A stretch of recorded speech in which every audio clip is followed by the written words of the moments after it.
আজকে একটা নতুন রেসিপি তোমাদের সঙ্গে শেয়ার করব। নতুন নয়, এর আগে আমাদের বাড়িতে অনেকবার হয়েছে। গুড মর্নিং সবাইকে। সবাই কেমন আছো? আশা করি সবাই ভালো আছো, আর তোমাদের ভালোবাসা আমি অনেক ভালো আছি। আমি ঝুমা, আমার নতুন একটা মিনি ব্লগে সবাইকে স্বাগত। আজকে সকাল থেকে ওয়েদারটা খুব একটা ভালো নয়, হালকা হালকা মেঘলা হয়ে আছে, বৃষ্টিও টিপটাপ পড়ছে। আর রাত্রিবেলা আমি ভয়ে দিচ্ছি, রাত্রিবেলাও প্রচুর পরিমাণে বৃষ্টি হচ্ছে। সকালে দেখো ঘুম থেকে উঠে টুকিটাকি কাজ সেরে নিয়ে বসে পড়েছি। আজকে একটু ছাতুর শরবত খাবো, ছেলে মেয়ে দুজনকে দিয়েছি, আর আমি একটু পেঁয়াজ দিয়ে খাচ্ছি। ওরা তো পেঁয়াজ টেঁয়াজ খেতে ভালোবাসে না, তাই আমি আমার নিজের মতন করে খাচ্ছি। ওদেরকে এমনি লেবু আর নুন দিয়ে দিয়েছি। আমি একটু ছাতুর শরবত খেলে একটু পেঁয়াজ লঙ্কা এসব দিয়ে খেতে ভালোবাসি, তাই একটু দিয়েই খাচ্ছি, আর খুবই ভালো লাগছে। এদিকে ছেলের পরীক্ষা, ওকে নিয়ে বসেছি। ও একটু এদিকে পড়াশোনা করছে, আর আমি এদিকে খাওয়া দাওয়া করছি। দেখছো, ক্যামেরা করলে ক্যামেরা অঙ্গি ভঙ্গি করতে ছাড়বে না। তারপরে দেখো চলে এসেছি রান্নাঘরে। ও বলছে যে আজকে মুড়ি খাবে না, একদিন ছাড়া ছাড়া ম্যাগি খাবে বলে। কি করব, ম্যাগি তো খাওয়া শরীরের পক্ষে খুব একটা ভালো না, কিন্তু কি করব, মাঝে সাঝে দিতেই হয়।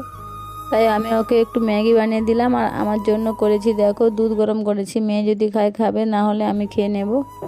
দেখো ম্যাগিটা পেয়ে কত না আনন্দ নিয়ে ছুটে চলে গেল। এদিকে দুধটা ছিল, আমি বসিয়ে দিয়েছি, দুধটা দিয়ে আজকে মুড়িটা খেয়ে নেব। খাওয়া দাওয়া শেষ করে চলে এলাম, নতুন একটা রেসিপি তোমাদের সঙ্গে শেয়ার করব। এদিকে আমাদের বাড়িতে রান্না হবে, বাড়ির দুটো ছেলের জন্য সিদ্ধ ঝোল আর একটা নবরত্ন তরকারি। তারপরে হবে এই যে নতুন রেসিপিটা, পুকুরের মাছ আর সন্নাটি আলু বেগুন দিয়ে মাছের ঝোল। কড়াইটা গরম করে অল্প একটু তেল দিয়ে একটু চিনি দিয়ে দেবো। চিনিটা ভেসে আসলে পেঁয়াজগুলো দিয়ে দেবো। পেঁয়াজটা হালকা হালকা একটু নেড়ে চেড়ে একটু নুন দিয়ে দেবো। তারপরে টমাটম দিয়ে দেবো। টমাটম দিয়ে দিলে ওটা একটু গলে যাবে। তারপরে দেখো একটু হলুদ দিয়ে দিলাম। রান্না হয় কিন্তু আমাদের যেরকম মাছের ঝোল হয়, সেই আদা রসুন বাটা সেটাও দিয়ে দিলাম। সেরকম ঝোলের মতন রান্না করব। শুধু এর সাথে অ্যাড করেছি ওই সোনার আঁটিটা। যে কোনো রান্না যদি বাটা মশলা দাও, তার স্বাদ কিন্তু অন্য তুলনায় খুবই ভালো লাগে। এদিকে আমি লঙ্কাটা শিলে বেটেছি, আর এদিকে বাটা মশলাটা দেখো দিয়ে দিয়েছি। খুবই সুন্দর, বাটা মশলা দিলে স্বাদ কিন্তু খুবই ভালো লাগে। বেগুন সন্নাটি এটাও ঢেলে দিলাম, দিয়ে কিছুক্ষণ নাড়াচাড়া করলাম। তারপরে অল্প একটু জল ঢেলে দিলাম। হালকা একটু ফুটে আসলে তারপরে দেখো মাছগুলো আমি সুন্দর করে দিয়ে দিলাম। যেহেতু আমাদের পুকুরের মাছ খুব ছোট্ট ছোট্ট, যেমন আমাদের বাড়িতে খাওয়া হয় সেটাই তোমাদের সামনে শেয়ার করি, বেশি কিছু কিন্তু বাড়তি করে দেখাই না।